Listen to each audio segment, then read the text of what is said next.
बच्चों, आपका एक बार फिर से ऑनलाइन पठन पाठन प्रक्रिया में स्वागत है। हम लोग हिंदी के अंतर्गत जो संस्कृत पढ़ना है उसमें कुछ पाठों का भी अध्ययन करना है। इसके अतिरिक्त कुछ संस्कृत व्याकरण का भी अध्ययन करना है। संक्षिप्त अध्ययन करना है, बहुत बड़े पैमाने पर अध्ययन नहीं करना है। तो संस्कृत में हम लोग शुरू करते हैं। आज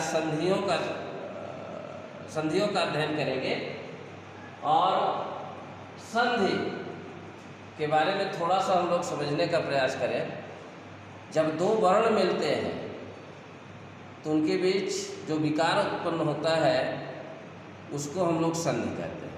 हम यूँ कह सकते हैं कि जब वर्णों के बीच में, शब्दों के बीच में उच्चारण समय कम हो जाता है, दो वर्णों के या दो शब्दों के बीच में उच्चारण समय जब कम हो जाता है तो ऐसा माना जाता है कि उन दो शब्दों में अथवा दो वर्णों में संधि हो गई है।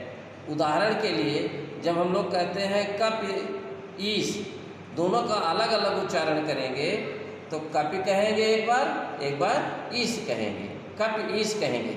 लेकिन जब हम दोनों का एक साथ उच्चारण कर देते हैं कपीश, तो इसके उच्चारण में बहुत अत्यंत कम समय लगता है और ऐसा माना जाता है कि वहाँ पर दो ई है, दोनों में ह्रस्व और दीर्घ ई, दोनों का एक तरह से संधि हो गया है, दोनों मिल गए हैं। तो संधि माना जाता है मूलतः उच्चारण समय में कमी होना ही संधि कहलाते हैं। संधि तीन प्रकार की है: स्वर संधि, व्यंजन संधि, विसर्ग संधि।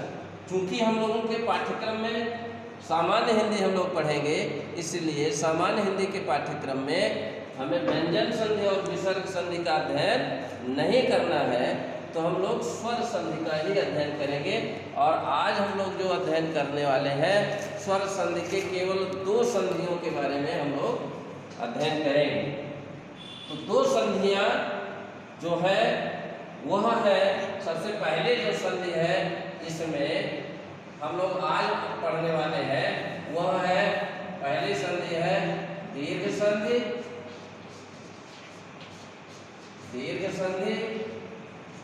और दूसरी संधि है आज जो हम लोग पढ़ेंगे वह है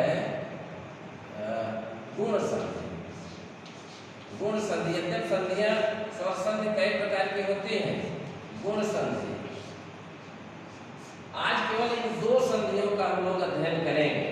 बाकी अन्य संधियों का, जिसके बाद बचेगी यण संधि, अयाद संधि और पूर्वरूप स्वर संधि, इन तमाम संधियों का अध्ययन हम लोग अगली बार जब हम लोगों की बारी आएगी तब हम लोग पढ़ेंगे।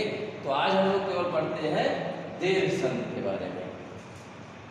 दीर्घ संधि, इसका जो सूत्र है अकः सवर्णे दीर्घा,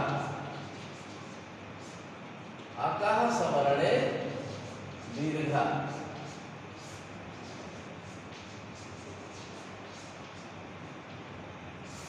अकः सवर्णे दीर्घा।